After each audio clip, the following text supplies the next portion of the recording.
Hello, my name is Jane Barrett and I'm the Secretary General of the International Federation on Aging. It's my great pleasure today to be moderating our first session, Talking Dementia. You know, nobody signs up to be a carer.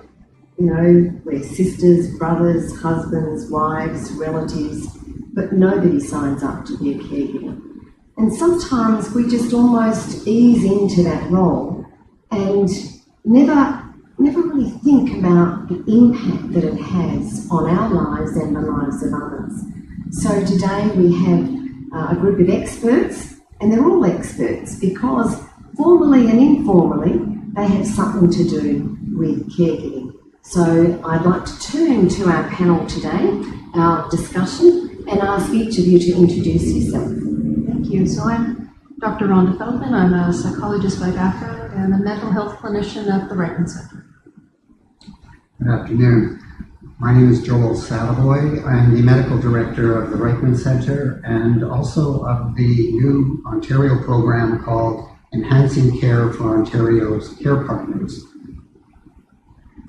Good afternoon. I'm Nancy Kraft, and I am a person who has been in the role of caregiving with my husband over a period of a few years, and I've experienced caregiving and help through the Reitman Centre. Now, Joel, I just want to turn to you initially. You've been in this field as a clinician for many, many years, so you encounter on a day-to-day basis people that have been in the situation at the coalface, we say, around caregiving, but also at the beginning of that diagnosis and that journey. So I also think that you can almost, there's a trajectory, you know, much of the time in this caregiving role. Some of the words in the literature now, you know, ambiguous, loss, grief, perhaps you can explain to us what those words mean. Mm-hmm. So I think as you point out, this is a gradual process of coming into a new kind of relationship with someone who develops this disease of dementia. Ambiguous loss occurs in other situations, but in dementia, it is the gradual encountering of the decline in various aspects of both the relationship and one's personal life that begins to have a profound emotional impact. There are different kinds of loss, of course, but this kind of loss is rather silent, and it is very interior and personal. There are no social conventions, as we have for death, for example, to help us deal with this. So ambiguous loss is that experience of feeling the loss of somebody while they are still there. And what is lost? What is lost is the sense of connection and relationship, the sense of there being somebody there with you to make decisions, the feeling of maintaining an identity in society, of being married, for example, and yet no longer having the husband that you had before, the experience of a loss of intimacy, and the feeling that one's place in the world has been dramatically altered. The trajectory, the future is no longer what we imagined it would be. And all of those things create this sense of a deep feeling of transition and loss. And Nancy, I just wanted to pick up on some of those things that Joel talked about, because before we talked about that you were a physio and an OT, so you were in this formal caring role. But this place in the world as a wife and partner, did you sort of understand this ambiguous loss when you were in it, or is it something that you reflect on, you know, from the outside looking in? At the time that I was experiencing the beginning of this journey, I didn't think of it as a loss, and I wasn't prepared to go into that space of loss. I was holding on to every thread that I could. It's only looking back on it now that I can define it in a different way. But the loss is very ambiguous because at the time you can't define what it is that you're losing. but in truth you are living with somebody, whoever it may be, your partner or child or whatever, and they are not the person that you are living with. And the adjustment is, it's a very lonely space, and it's a place that nobody validates that journey for you. And so you don't even really go into the space of the loss. You're too busy caring and not really understanding what it's doing to you during the same process that you're going through. And I would imagine it's quite difficult to explain to family too about this loss that you could be experiencing. I couldn't face it well enough to even bring my children in, and if they would hint that something was happening, I was in total denial. I could not go into that place at all, and because I was holding on to everything that I possibly could, and of course with other people, with friends, with my husband's job, his work, I wasn't willing to go into that space, and I wasn't really even willing to go into that space with him. I just kept trying to live from moment to moment and hold on to whatever you had. It's interesting that you mentioned a couple of times going into that space and the protection that you almost had for what you had versus where you were in the present. I just want to talk to Rhonda, in terms of the Reitman Carers program, because I know that Nancy has been in the program. So tell us a little bit about the program and then connect it to what Nancy has talked about. Absolutely. So we have an 8-week program in which our caregivers, care partners are able to learn about dementia, are able to learn about a systematic way of approaching practical problems, and also have the experiential opportunity to practice communication and learning skills for interacting with someone with dementia. We hear from many, many people about this sense of loss, this sense of having it as an invisible loss, not feeling acknowledged by people around them, and really struggling with this sense of having the person they love in front of them, yet feeling that they're gone. And certainly it's a struggle a lot of people have. I think that in part it can be very helpful to be in a group with other caregivers to hear that it's not only you who's experiencing it, because it is a very private thing, but sharing that experience really can normalize that. It's an 8-week program. So, Joel, perhaps you can share with us a little bit about the origins of this program. So if Nancy was signing up to the program, how does Nancy get into the program, or what does it involve? I think the first thing it involves is acknowledging and recognizing that there is a state called caregiver. It goes beyond being a husband or a wife. It is a recognition that something profound is happening, and that it's not easy to manage on your own.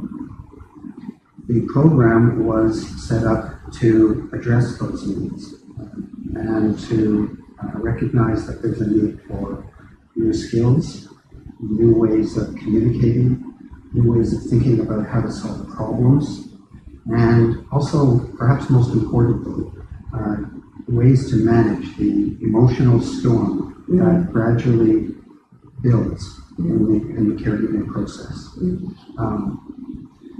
Coming into the program is very simple, actually. You can phone up Mount Sinai Hospital Reitman Centre and ask for the program. You can ask the family doctor to refer. You could be referred by a friend. It's an open door for caregivers as much as possible. Once people are in the program, then we try to determine what the specific needs are that each person has.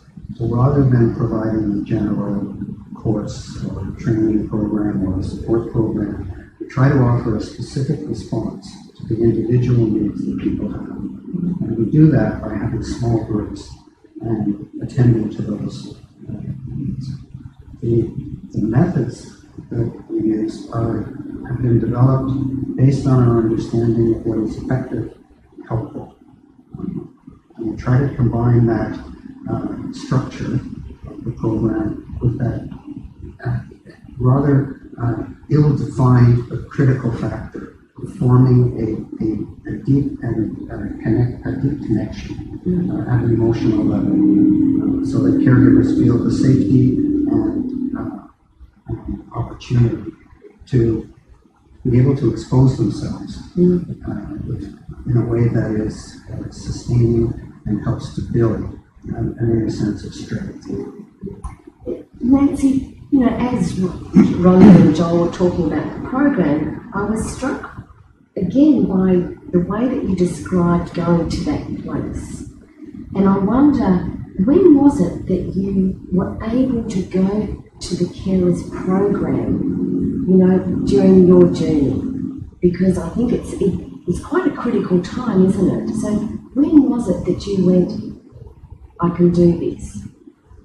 That hits the nail on the head. It was a very critical time. I could not do that for a long time, more than a year, that I couldn't accept or go or wouldn't walk down that hall into that program, and I fought it. And I guess I had been going to Mount Sinai for some individual help, and along the way I finally realized that this was going to help me, and I didn't believe when I went into the program how much it would be a help both to myself and to my husband. It gave me a place where someone validated my journey, and I felt safe in that room with people who I really maybe didn't share anything more than what we were, our journey, but we all came from a different place. But the program was a turning point, and it was at a point at which I finally was prepared to talk about the fact that things were not the same in our household. And that program helped me along the way. And the most important thing that I think that we maybe haven't touched on yet was how much that program focused on the caregiver and making the caregiver understand that they had to protect themselves, or they were of no use to the patient that they were looking after. And we had to maintain parts of our lives and look after ourselves. And I think that's something that people can get lost in that journey and have recovery that would be extremely painful and difficult. As a carer, giving of your all to ensure the person that they love has a quality of life that you would want for them. You do invest everything, don't you? And then you give up a lot of yourself, or you lose some of yourself. I'm also struck by the word safe. You're going into this program and you feel safe. And I think, from what Joel and Rhonda has talked about, feeling very exposed in the situation of caring. Rhonda, talk to us a little bit about this sense of safety and trust within the groups, because I think that's a critical element. Absolutely. So in the group, we work very hard to emphasize similarities. And as you say, Nancy, it might be a very disparate group of people, and they do have this commonality, and I think that it's quite a universal experience for all caregivers to struggle with their own identity and their relationship with the person they're caring for. And so we try to really encourage people to explore that with each other and to share that with each other. It's a way of, private place. We're very, we focus on privacy, confidentiality. All of that is very important. And we also make sure that people feel safe with each other, that there's mutual respect and really a sense of the importance of the individual.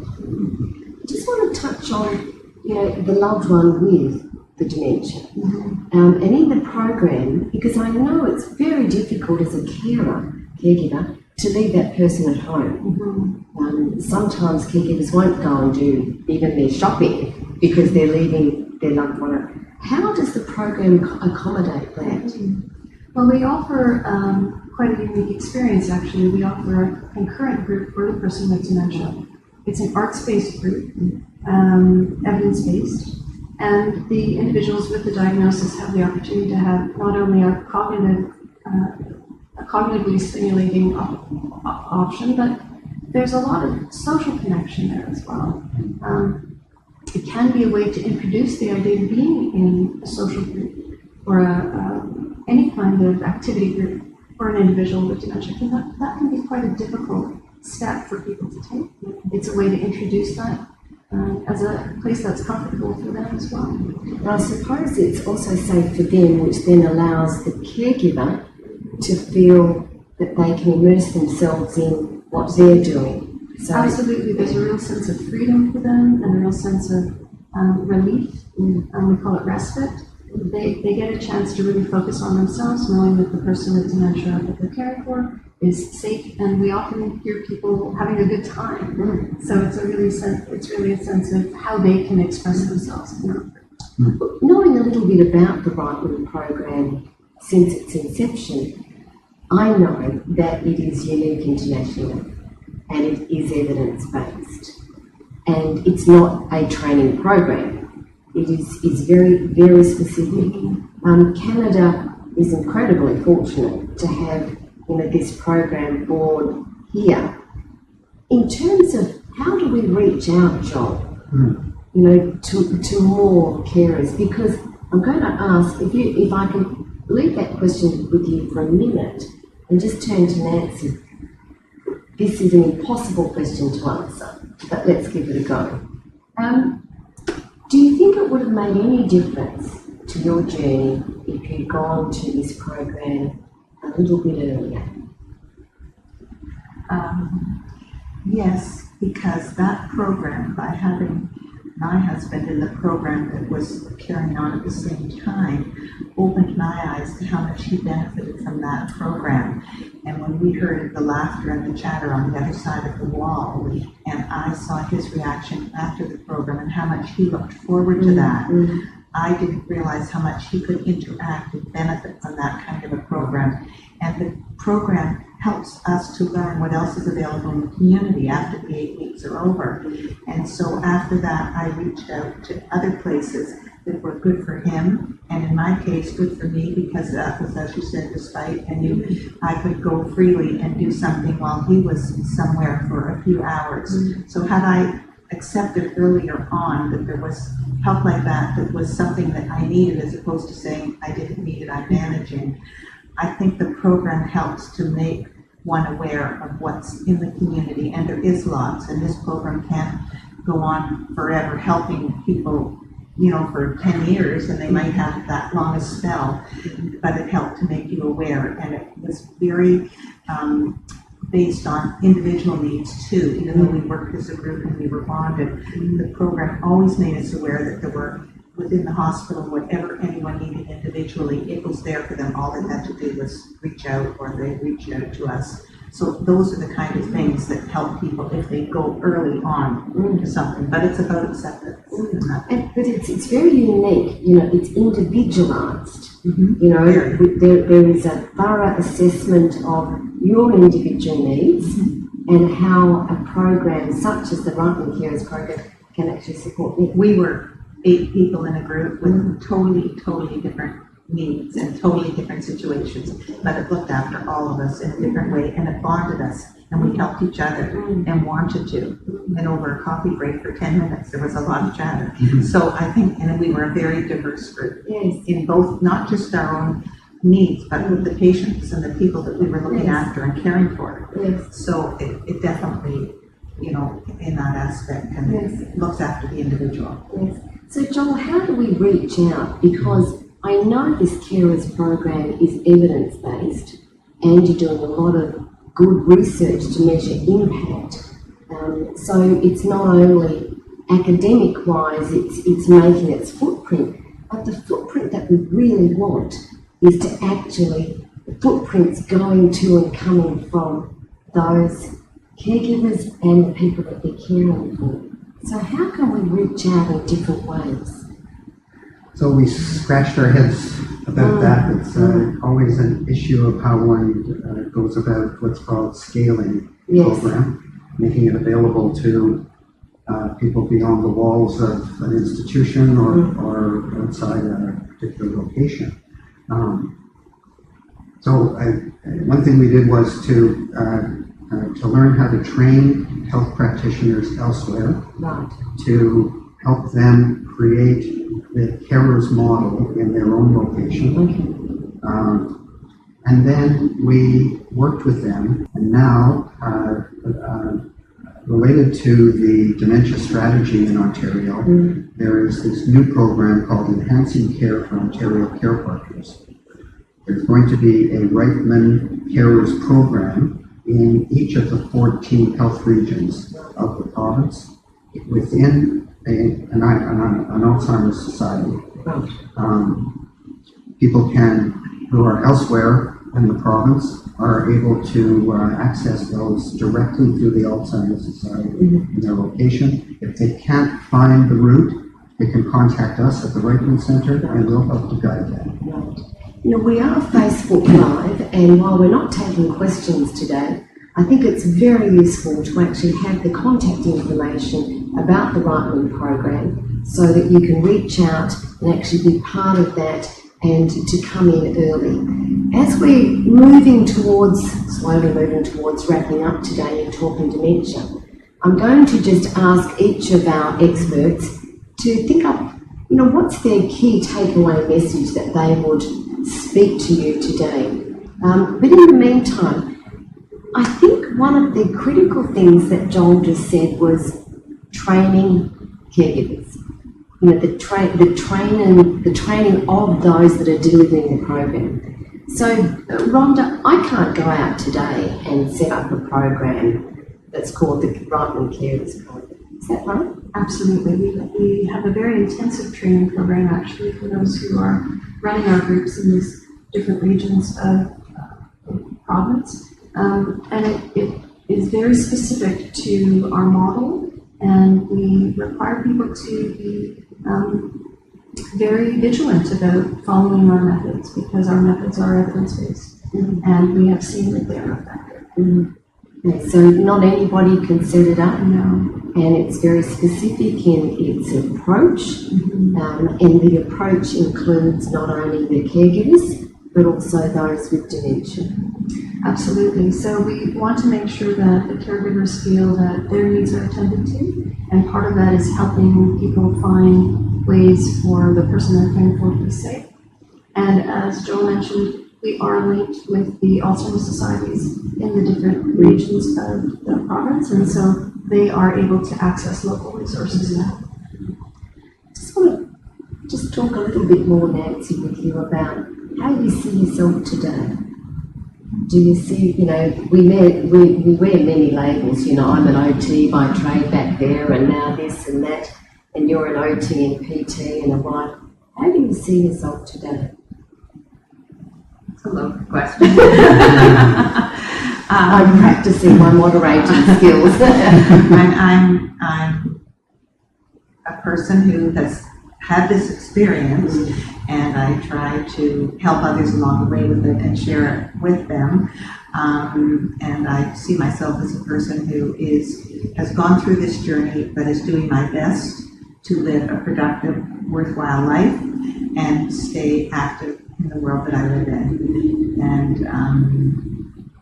And my loss was a great part of a journey for me that taught me many things, and I try to share it with other people, and hopefully I will be able to continue to do that.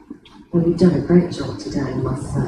But it was a tough question, because I think that, when you're in that part of the journey, it's so profound, within you, but also within the relationship, that is changing. So I thank you for being, so personal in your response. So as we wrap up, I'm going to come to each of you, your last, all right? And what's the key takeaway messages to our audience today? They could be healthcare professionals, they could be academics, but they could also be that person that just today has realised that I'm a caregiver. So what's your takeaway message to to them today, Rhonda? I think it's very valuable for people to recognize that when there is the kind of loss that we're talking about, that ambiguous loss where the relationship has changed so much with the individual you're caring for, it can be a very isolating experience. And I think that coming to a program like the Reitman Centre is an important one to be able to work through those feelings and find a new way to connect. Okay, thank you. Joel, what's your takeaway message? I would say this, that caregiving is a very colloquial term. The actual experience is very complex, very demanding, and while it has its satisfactions, it also has great impact on the individual, both physically and emotionally. So the takeaway is that when this state has to be dealt with, professionals need to understand that caregivers have their own needs and have to be understood and evaluated themselves. Secondly, that caregivers will benefit from being able to gain the knowledge that they require, have the skills training that they need in order to actually engage in this process effectively. Create an emotional and social environment that will sustain them. Professionals can have a great impact on that. And one of the hardest parts of caregiving sometimes is feeling cut off and isolated from the help that's necessary and available. So the takeaway I would say is to reach out. There are places for help, and increasingly we're finding ways and effective methods to address these needs, to make this seemingly difficult journey a little bit more bearable and tolerable. Thank you. Nancy? Well, I think working hard to accept the change and the loss that's happening to you, and understanding that the person that you're caring for is still a person, and they still have,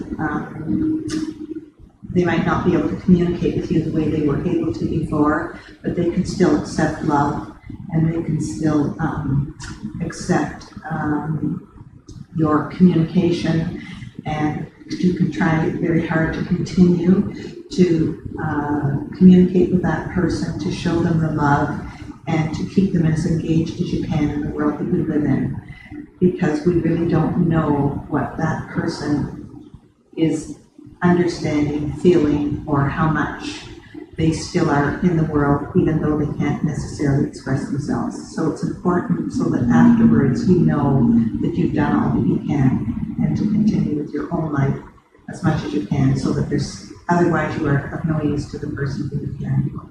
Thank you very much. You know, today in talking dementia, we've started off by almost peeling back the onion of what it means to be a caregiver of someone with dementia. You know, the road. You know, Nancy talked about this journey, about not being able to go to that place of vulnerability. But you know, in your closing comments, Nancy, you know, I think you really struck at the core, and that is never forget that the person that you're caring with and for is a person, and continue that communication and continue sharing the love, because you know they then receive it. And so it's about ensuring that we have the skills and are able to manage the experience. You know, we've been very privileged to learn a little bit more about the Reitman's Carers program, and you know the fact that it's an 8-week program, it's individually designed. It not only supports the person with dementia, but focuses on the caregiver of those that have the dementia. So we've also heard that not everybody can go out and be part of this. I can't go out and start training people to do the Carers program, the Reitman Carers program, because it's very particular. It's an evidence-based program, and that goes for the trainers as well. We've also heard that we're scaling up in Canada, so there are pockets and patches, in BC, for example, but we're very fortunate in Ontario because we are able to scale up in many different places. I think 14 you mentioned, John. Mm-hmm. So it is growing. However, it's not growing as fast as one would think that it should, with the number of older people increasing rapidly in Canada and the prevalence, the number of people with Alzheimer's disease being diagnosed. It is really critical to take this opportunity to learn more about the Reitman Carers program and also reach out and perhaps, Nancy, move into that place of vulnerability just a little bit earlier. Although it's tough, I think Nancy, in my mind, is the expert here today, because I certainly haven't walked the journey that you've walked, Nancy. And I think that everybody listening to this today and watching us, like myself, feels really a lot of empathy and very respectful and thankful for you to be with us today to share your story. Thank you, Joel, and thank you, Rhonda. And we look forward to talking dementia in the very near future. So send your comments, do the likes, don't do any dislikes. Lots of loves are good too, and send some questions in. So I'm sure also on that Facebook Live you'll find the website for Reitman Carers program, or perhaps Rhonda, you can tell us that. I certainly will try and make that information Available? Good. So information will be available on the Facebook Live pipeline. And we look forward to being with you in the very near future. Once again, thank you to Rhonda, to Joel, and to particularly Nancy. Thank you very much.